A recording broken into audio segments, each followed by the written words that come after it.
pregnancy. So stay tuned for that. Just briefly first, before we get started, we wanted to make sure people here knew that we are doing a virtual retreat this Saturday.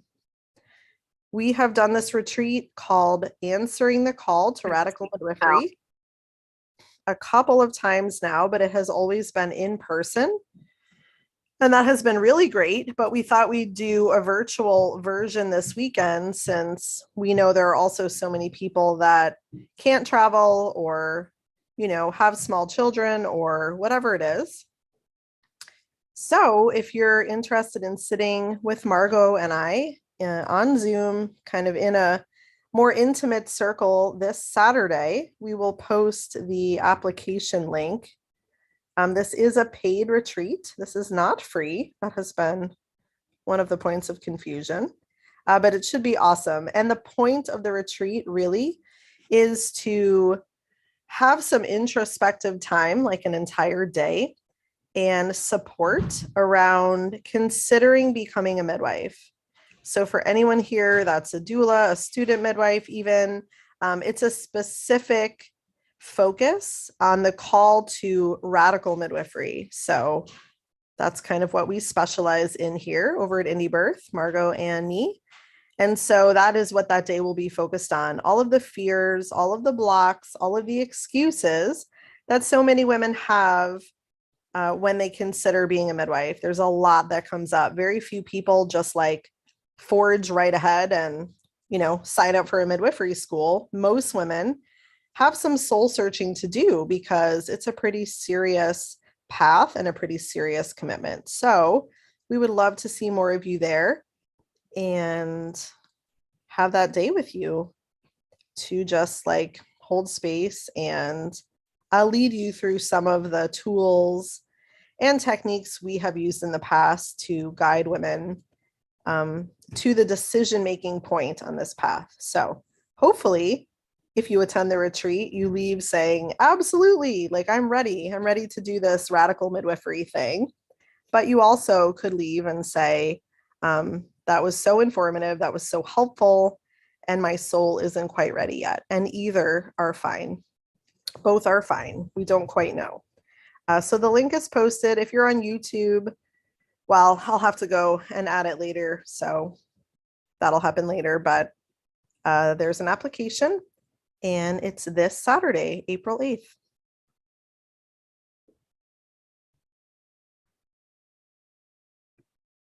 Does anybody have any questions about this retreat? There is a question just came in. Would there be any resources to check out prior to that if I feel like I'm not ready for the retreat even? Yeah, we have a course called The Beginner's Guide to Radical Midwifery, and that's a pay what you can course. So I would highly recommend that. You can take a couple days, take your time, go through that at your own pace, and learn more about what radical midwifery even is. It's a really great course, and a lot of the women in there have kind of moved through to midwifery school and just being more clear about their options. I just put the link in the chat for that as well. Awesome. Yeah, and the retreat is virtual, as I said, this Saturday.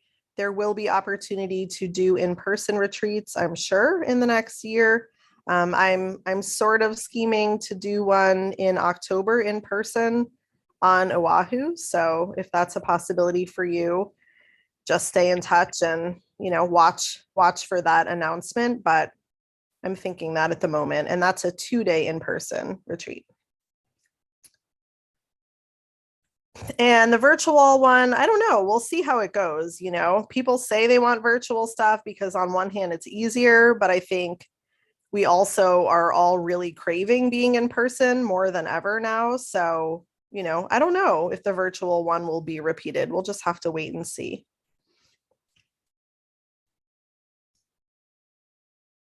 All right. Well, happy full moon.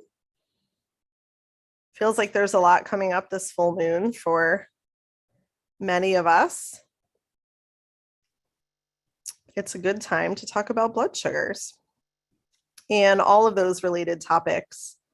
I had posted on Instagram this week about this topic, and you can go read the post. I don't think I'm going to read the whole thing here, but just saying I didn't really believe in gestational diabetes, honestly. I think it's just a label, and there's more to investigate. And that's kind of what we're doing tonight, is pulling it apart, trying to figure out what means what and what's going on. There's a lot of confusion out there. And so if people want to type in the chat just your own perspective, that would be helpful. I mean, I see some of you that I know. There's some midwifery students here. There's some midwives here. There's doulas here.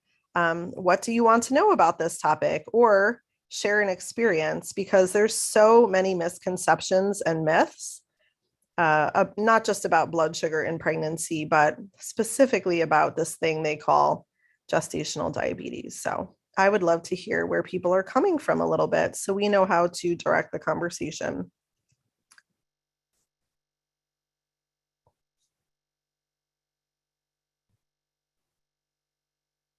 And if you feel like you have a seriously fantastic anecdote or story, feel free to type a little bit about it in the chat. And if we have time, we can ask you to unmute and share on screen too.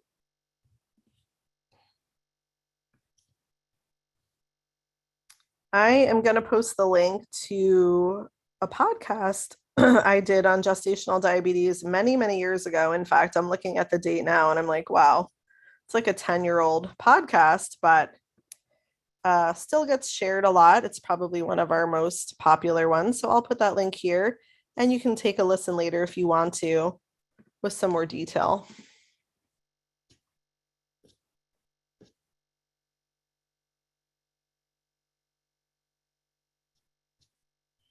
All right, I see some anecdotes and comments. It's kind of a big topic, kind of a lot out there. I think this one should be read out loud for people who either can't check out the chat or if they're on YouTube and aren't seeing it. Angelica said, I'm a doula. In my experience, it's an excuse here in Italy to perform a C-section with the excuse that the baby will be too big to come out with a vaginal birth. It's always really interesting to hear what's happening like around the world and the correlations and similarities. Thank you for sharing that.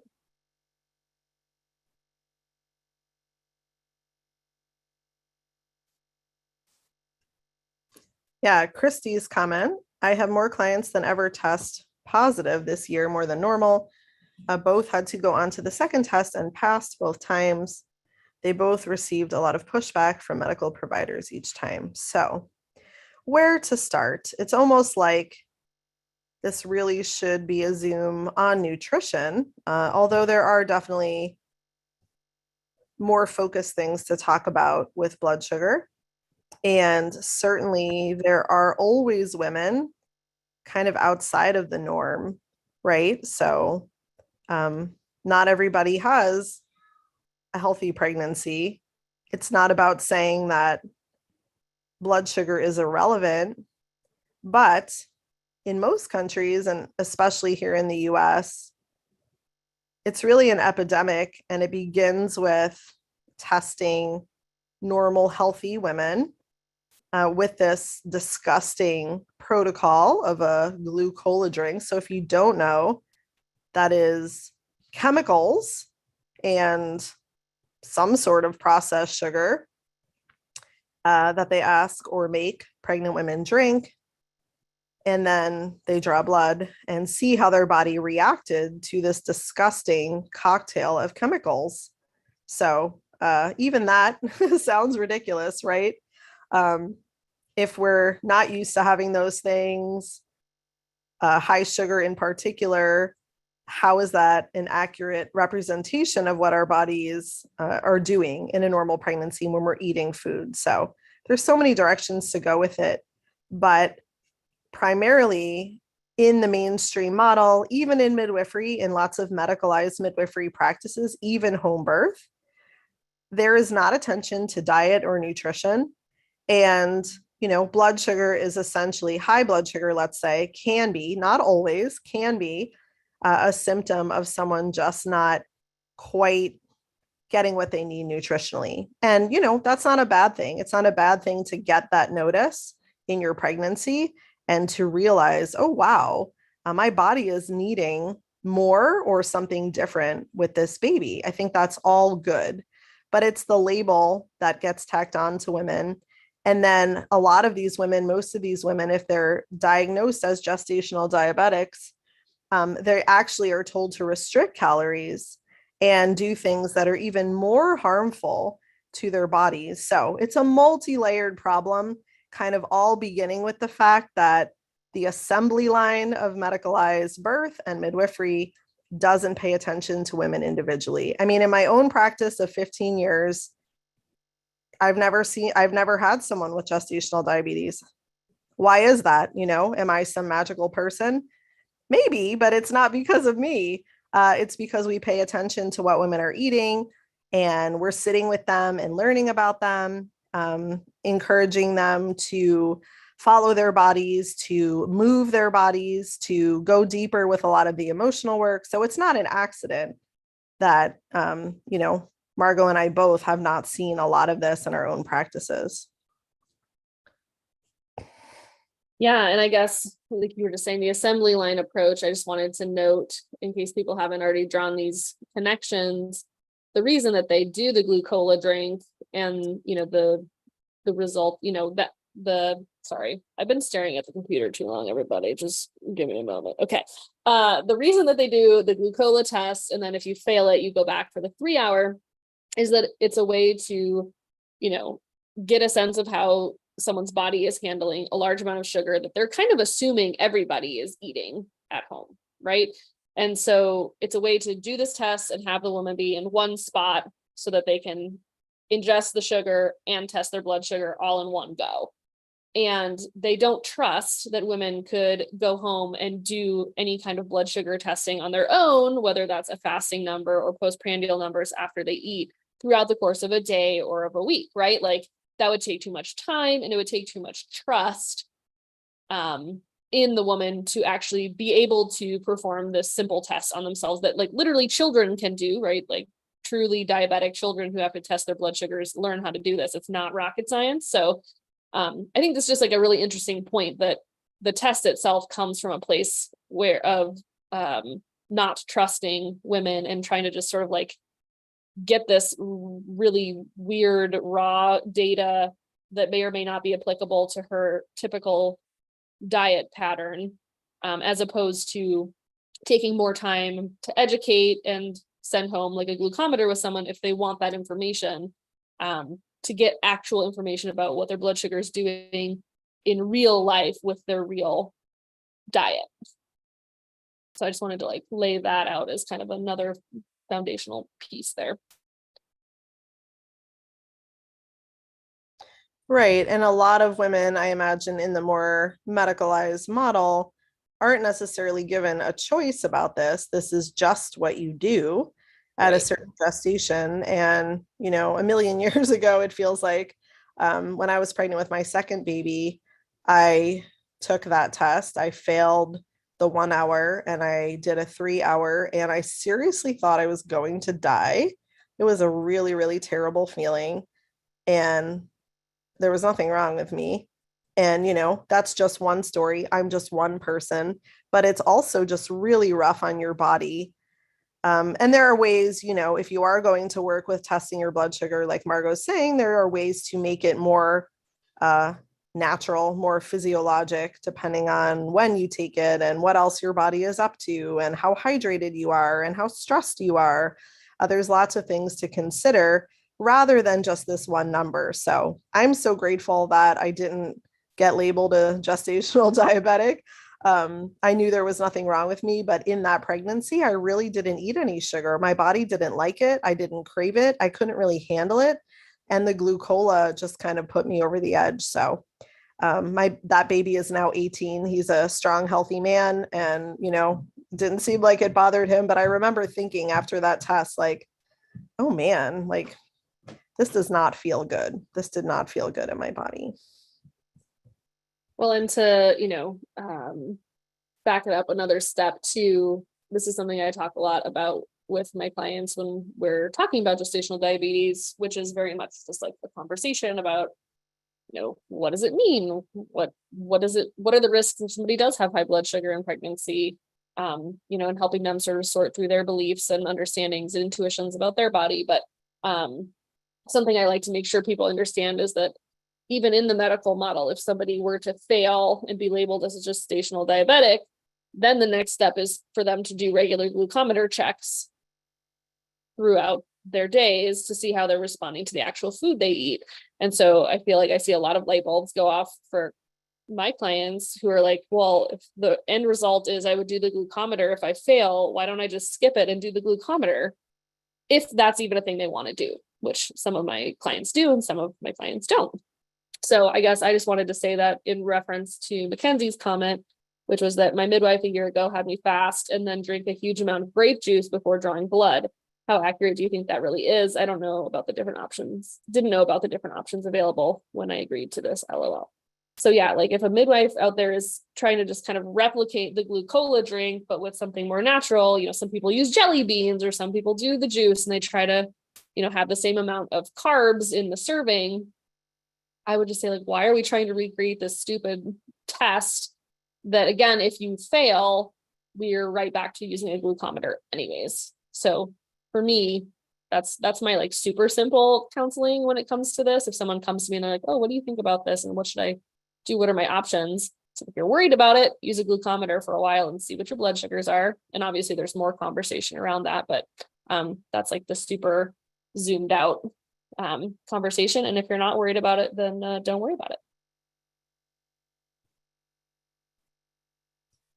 But don't have people drink a bunch of grape juice, please. I love that testing your blood sugar can be helpful. So again, I'm not saying we should totally throw that out. I think there are women that do react differently to carbs, especially as pregnancy progresses. And so we're doing this nutritional counseling. Hopefully, we're maybe seeing, I've gotten food journals weekly from some women I'm working with. Like, I know exactly what they're eating and when. And in combination with the numbers, you can do a better job counseling, and that woman can do a better job interpreting what her body wants. So, for example, I can think of someone that her fasting blood sugar, and that's what I start with. Let's just see where you're at when you're fasting. Let's just see what that is. And it was in a normal range, but it was sort of high normal. And so it became an experiment in a sense, like, what was the last thing you ate last night, right? Because fasting means at least 6 hours, but what had she had the night before? So she started playing with that and, having like sugars before bed in whatever snack definitely affected her fasting blood sugar. It's not rocket science in that way.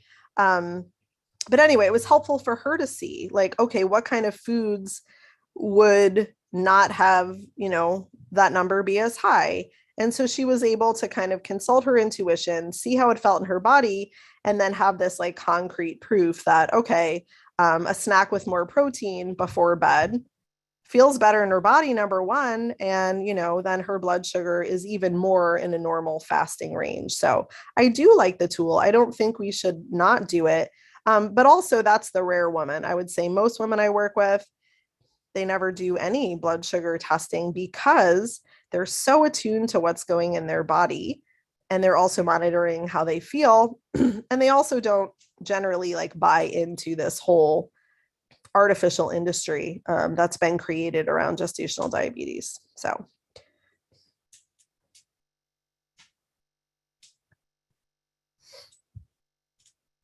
Has anyone considered using a continuous glucose monitor with a pregnant client that is a potential problem?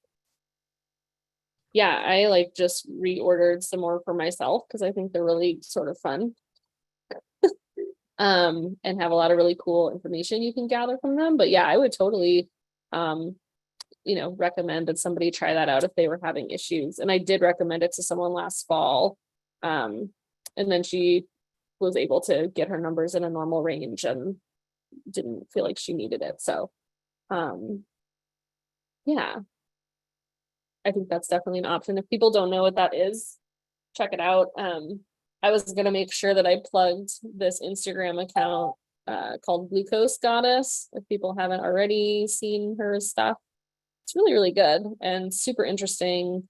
And I think, her hacks, she calls them. I even have it up. I could share my screen maybe at some point if needed, but her blood sugar balancing hacks are really cool. And she's like mega nerdy, but all the science behind it is shared on her account. And she has a book called The Glucose Revolution. And then she has a new book that just came out or is just about to come out, which is like a 30-day program to like implement her hacks. And I feel like I've definitely been sending her stuff to pregnant women that I've been counseling who are concerned about their blood sugar levels. I've actually had 3 in the last like 9 months or something, one of which was not an actual client, just someone that I was doing sort of like a second opinion kind of thing for. And I think that was part of why we decided to have this topic tonight, because I feel like I've seen it more lately than usual. And I've only had one person who had serious blood sugar issues, but she was someone who came pretty late to care. And so we only did a couple prenatals before she went back to the hospital route because there were some other things going on too. So.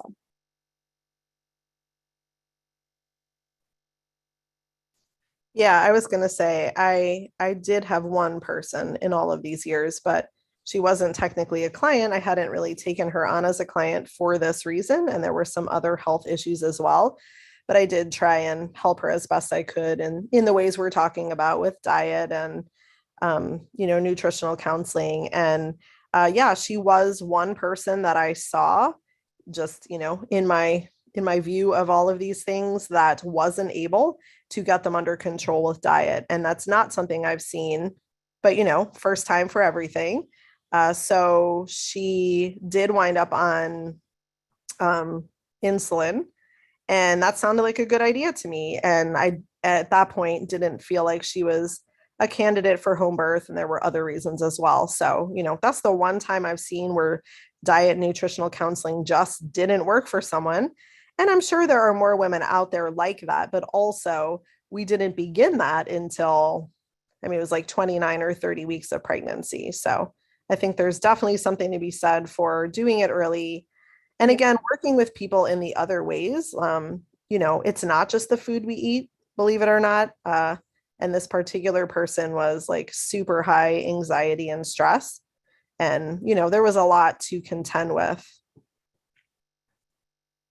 Yeah, just another plug for starting early with a really cool midwife if you can find one, because right, I think that's huge. And the person I'm thinking of, came to me like 30 weeks or something, and I think had recently been re-diagnosed with, I can't remember the story exactly, so maybe I shouldn't say, but essentially came to me with already like long-standing blood sugar issues. And I think after pregnancy was diagnosed as a type 2 diabetic. And so I think there probably were more things we could have done if we had started earlier or even before pregnancy that maybe would have gotten her into a range that would have been okay for home birth. But right, it was kind of like a too far gone, too late kind of situation. On the other side of the spectrum, I can remember a client a bunch of years ago that did want to do blood sugar testing, not because she felt anything in her body. She felt kind of scared, I think. It was her mother-in-law, if I remember, that brought it up, in the ways that the external world is conditioned to do, and said something to her like, "Oh, are you sure you don't have gestational diabetes? Your baby looks really big." And the mother-in-law was not wrong about the size of the baby. This was a very large baby, and I knew it, and the woman knew it. So she wanted to test her blood sugar and just kind of make sure that it wasn't unknowingly out of range. And she tested perfectly. And I think she kept track for a couple of days and was like, oh, forget it, I'm fine. So that myth about the big baby is really aggravating to me.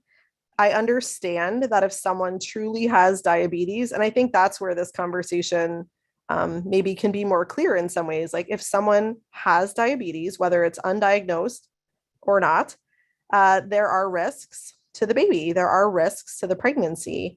But we're confusing this other thing, which is basically carbohydrate intolerance to varying degrees in pregnant women, with a serious illness. That's what has happened here. So, the average woman out there is confused about that, and everybody's scared they're getting diabetes or they're scared they're sick. And most of them are just normal, healthy pregnant women whose bodies are changing, and or they might not eat a great diet, right? So that's kind of summing it in a nutshell. Someone with actual diabetes is, going to have risk factors. And back to the big baby thing, that's a real risk of being a true diabetic. So don't confuse it with this whole scenario. I haven't seen that, and I don't know about studies and all of that, to be honest. Maybe slightly bigger, just like slightly bigger, but not bigger than would be normal for that woman. So again, we're confusing a diabetic baby who is essentially like full of sugar water. And again, that's not what we're talking about here with gestational diabetes. So all of these things are getting confused, and women are afraid, thinking, oh my God, I'm going to have a giant baby, because I've been labeled gestational diabetic. So that is mostly not true.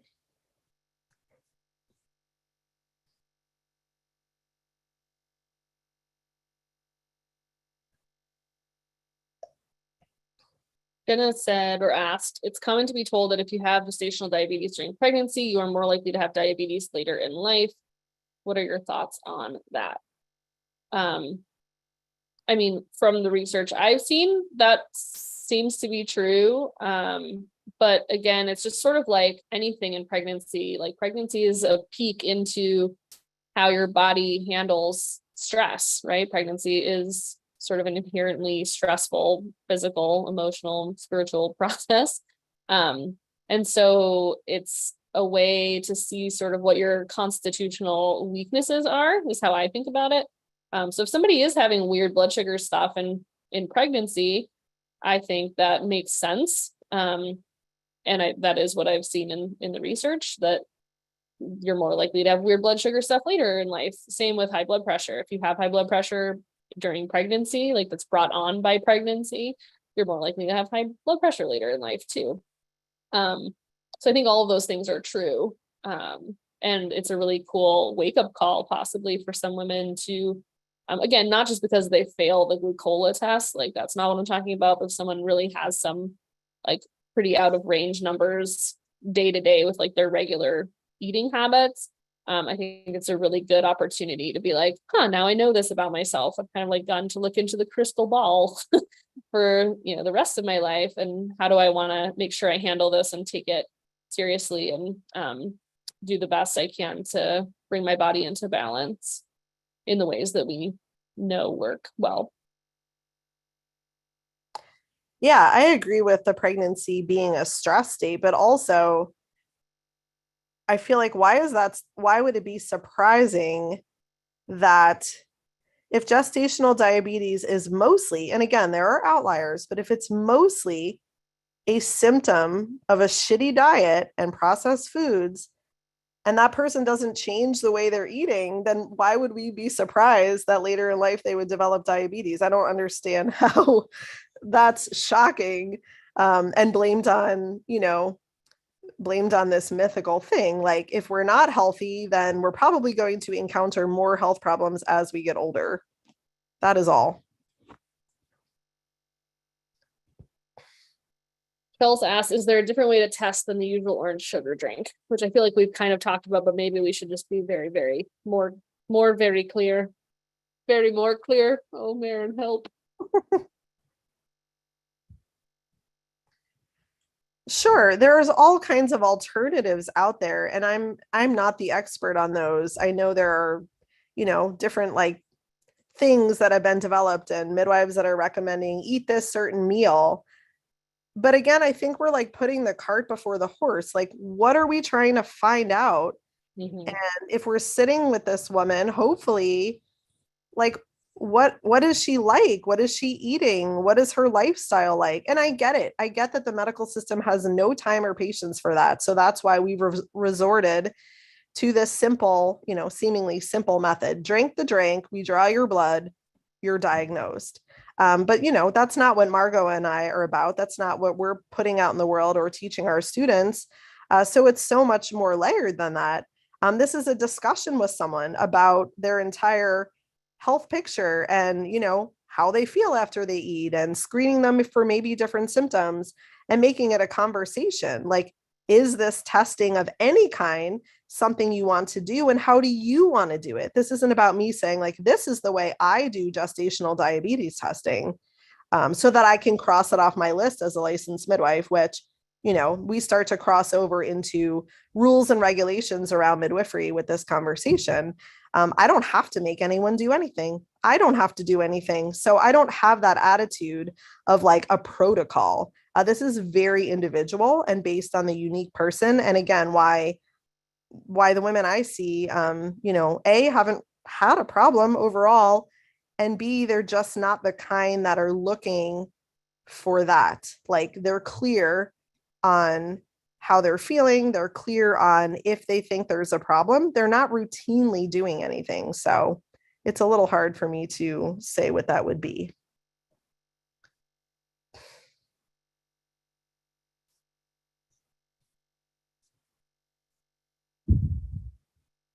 And if you're seeing an OB and you are not wanting to do the drink, it's very reasonable to tell them you would like to either do nothing or that you'd like to use a glucometer to just keep track of your blood sugar for a little bit. And if your OB says that's not okay, that's a really good sign to get a new one or find a midwife.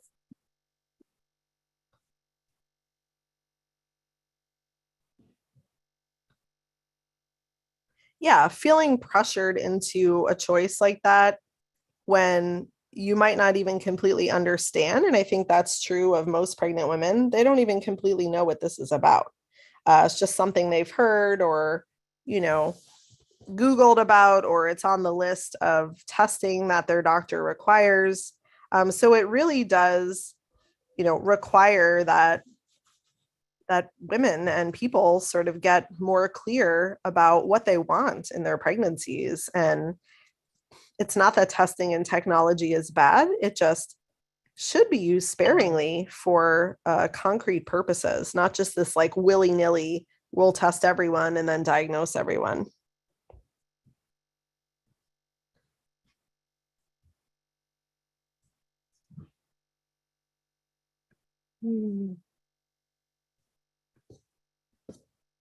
What other questions do people have that we could maybe help clear up in the time that we have left?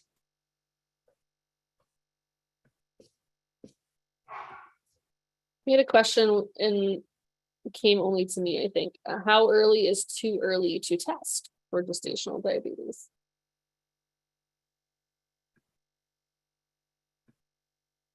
Well, I mean, there's the good old A1C. Is that the name of the test? That's accurate early in pregnancy. And so that's a blood test that maybe predicts. Maybe you could explain it better, Margot, but that's not one you're going to do later in pregnancy. Yeah, probably not.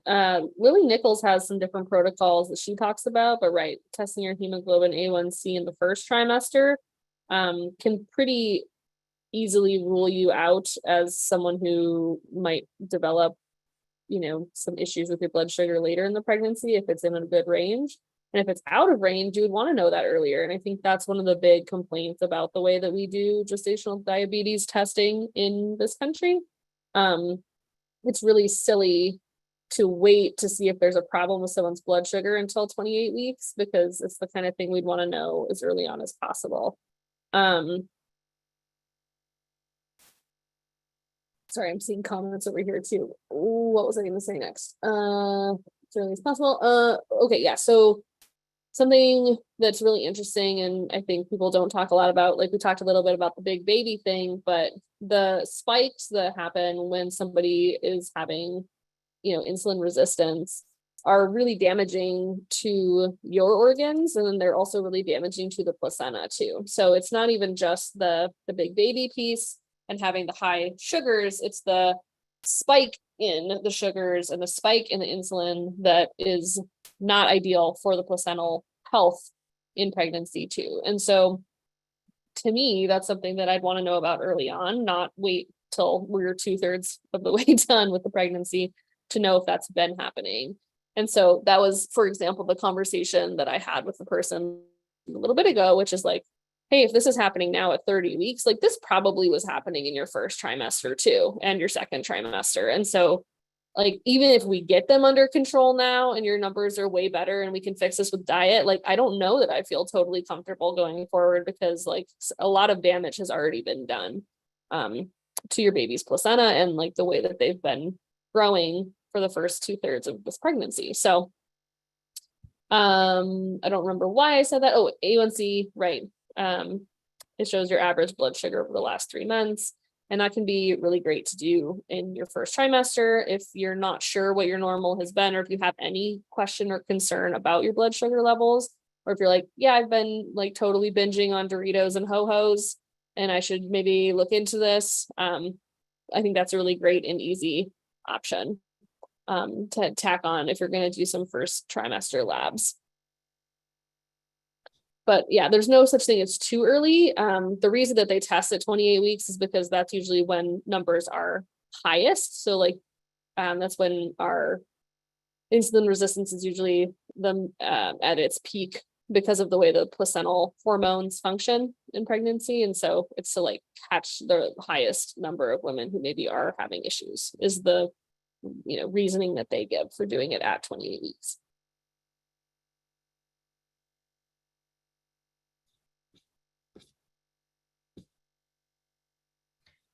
Some simple nutritional tips. I feel like that was a question I saw for a second. This is really basic, and I'm sure many of you have heard it before, and I think we probably have a upcoming call on nutrition itself. But beginning with whole foods is the easiest thing to talk about, even though that might be really far from what someone's doing. I understand. We work with all kinds of people coming from different backgrounds and different diets, but a whole foods diet, so limiting or eliminating processed foods and processed sugars, is like the hugest and biggest step you could start with in a pregnancy. Even better, of course, if you can source organic and non-GMO and local, whatever it is. Hopefully your diet includes animal products. That is a point of contention in some places, but is best for childbearing and growing a baby and making milk. So, going down that road, if it's new for you, can feel like a lot. But there are so many benefits to just kind of sticking to that, even if you're just going to a grocery store and maybe you don't have access to farms and all of that, just staying on the perimeter of the grocery store and making sure that everything is fresh to the best of your ability and not packaged. There's so much like hidden garbage and sugars in those foods. So reading labels, if that's new to you, really basic things. And, the protein being key, whether it's, whatever whole food protein that someone is doing or able to do, has to be in balance really to the carbs and the sugars. So, when someone's not getting enough protein in a pregnancy, it's really normal to start craving sugar. So again, this comes back to nutritional counseling and really seeing what someone's doing, not just saying, how are you doing today? Like, what have you been eating? And will you please write it down and let me help you? And let's see how this looks over the course of a week. Women or, people in general, right, are going to react different to different foods. So Someone asked about like signs perhaps of blood sugar, feeling really tired after you eat, or just noticing how you feel after you eat and how you feel after you eat certain things like we were talking about earlier. I can think of a couple people, myself included in some of my pregnancies, that there just started to be foods or things that felt really bad in my body, and my pulse would start racing. Sometimes you get heart palpitations. Like, paying attention to how you feel and starting to draw the connections, perhaps to foods and things, because they can change in pregnancy. Yeah, So for me, it's the heart racing for sure. And, if anyone out there is super curious and has a little bit of disposable income to throw at it, like the continuous glucose monitors are so fascinating and can really help you tune into like, oh, that feeling is correlating with the spike. So it's like, then you don't necessarily even need to keep using it, but you can feel in your own body, like, this means my blood sugar is high right now. I was just going to say too, like a super easy fix for a lot of people. And this goes for, I think, all three of the people I'm thinking of who've had blood sugar stuff in the last, since last fall.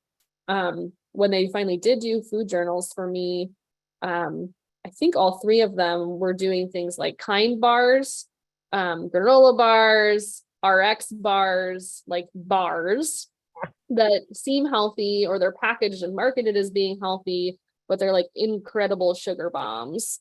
And so these moms thought they were in, and some of them even have nuts. Like Kind bars are, they're sugar covered nuts basically, in a package. And so they all three realized, like, well, I've got to cut that out and like just switch to salted nuts or something instead, and eliminate the carbs that they were including at some of those like snack times.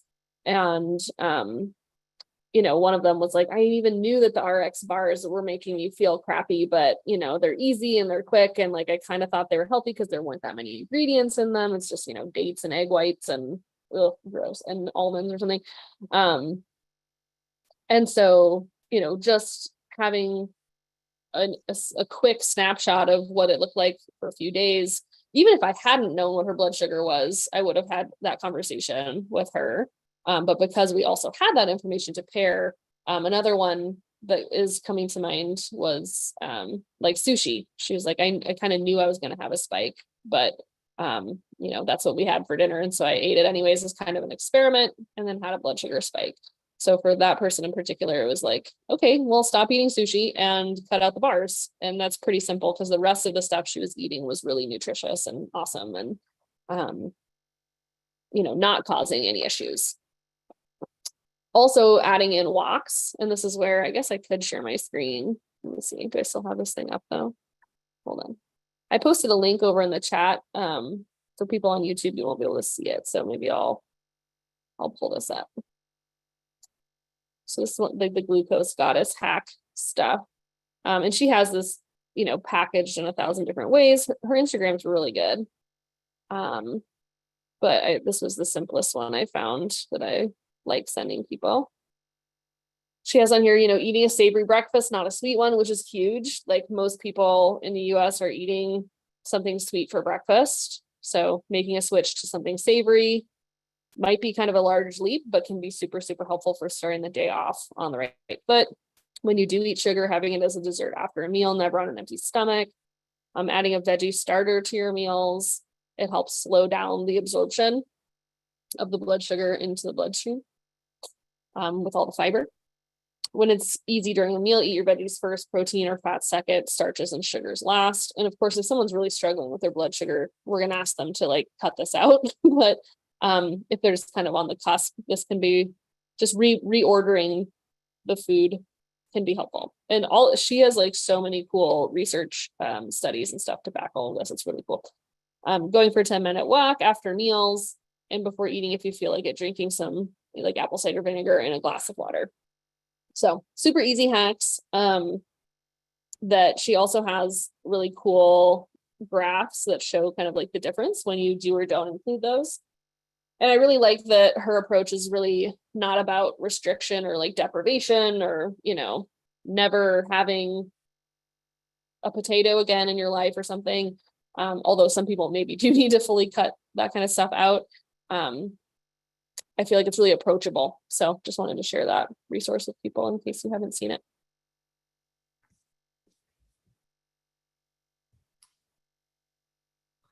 Yeah, an interesting thing. I just Googled this to make sure I was correct.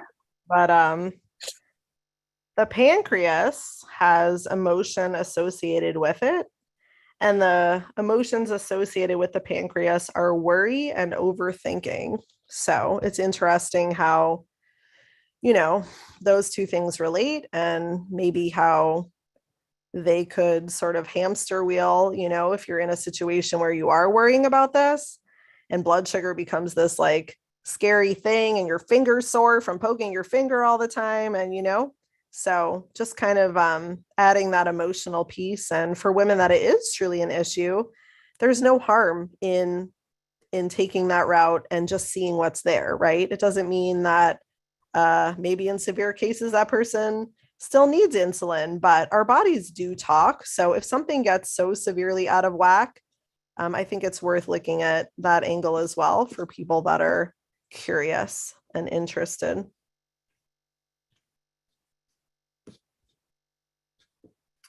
And yeah, I see the comment about no naked carbs. I also say that. Lily Nichols says that, but we have been saying that forever. I've been saying to people forever, if you're going to have even an apple or a piece of fruit, it must be accompanied with protein. And as Margot's been saying, probably better to have the protein first and then the apple, but no empty sugars, even if they're fruit. The body just starts to metabolize things differently. And as far as calories, which is a huge concern when you're growing a baby, an apple doesn't have much value. Not to say it doesn't have other value, but calories are really important. So it's like, don't waste the space, really. I mean, unless you just have to have it, great, but then have a handful of nuts or some cheese or, some other kind of protein.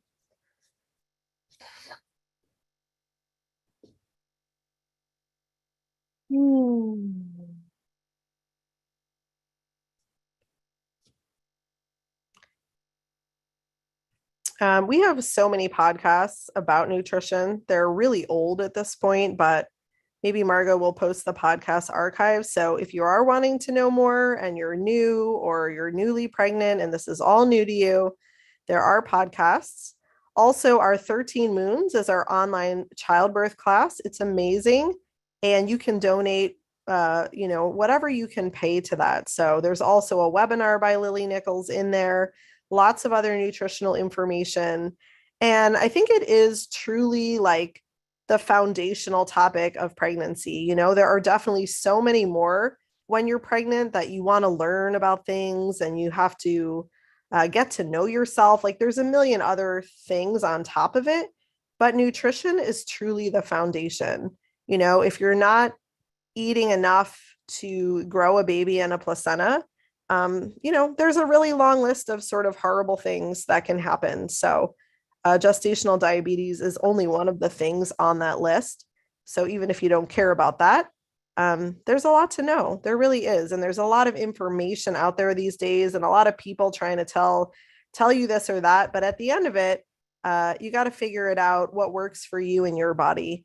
Although I think we give pretty common sense advice about whole foods and such. I mean, there's no gimmicks to it. There's no perfect pregnancy diet. It's just eat real food and eat a lot of it. Yeah, there is a minimum for 13 moons, and that is $30 US. The course is $500 normally. So we thought that was a pretty good deal. Yeah, I just noted there that it basically covers our ad and tech spending after all is said and done.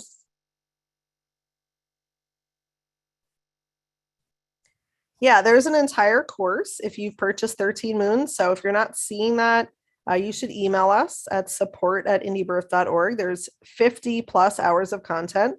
So you definitely want to get to that.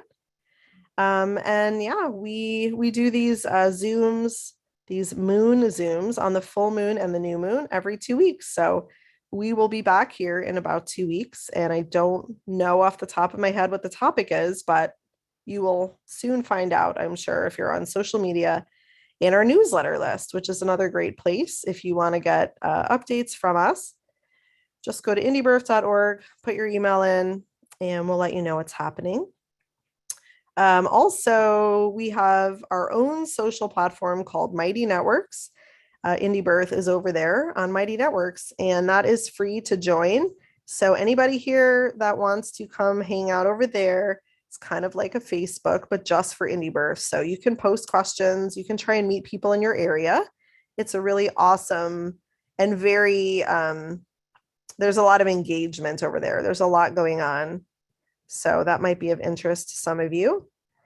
And if you don't know, we have a doula training, we have a midwifery school. There's kind of too many things to always note, but you can always reach us at support@indiebirth.org. And one of our assistants will get right back to you with whatever links you need and whatever information you need. And we would be happy to support you, whether it's through a pregnancy or through becoming a doula or becoming a radical midwife. So anything else, Margot? Did you want to say more about this weekend's thing? Yeah, just if anybody hopped on late, we did talk about the virtual retreat this Saturday. It's called Answering the Call to Radical Midwifery. So if you're curious, you want to be a midwife and you don't know where to start, or you're scared, or you think you can't, any of the reasons come up, there's a million reasons why you can't, then you should come hang out with us on Saturday, and we'll be here virtually like this in a small group. So we'll have plenty of time to get to know you, to hear you individually. The Moon Zooms are obviously too crowded for that. So if you're feeling like you want to sit in circle with us, we can post the link one more time, and we would love you to be there. There is an application that we're asking people to fill out, and it's kind of an all-day thing on Saturday. I will post that once I grab it.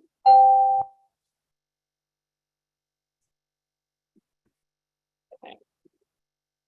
Indie Birth Midwifery School.org/answering the call virtual.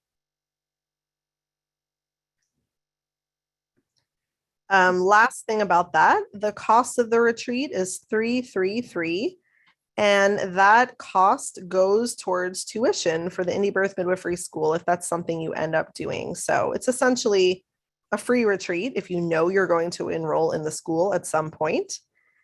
So yeah, we've had a couple of groups of women live, or not live, in person, that have done the retreat, and it's been really fun. So thanks for hanging out with us today. Yeah, thank you all for being here.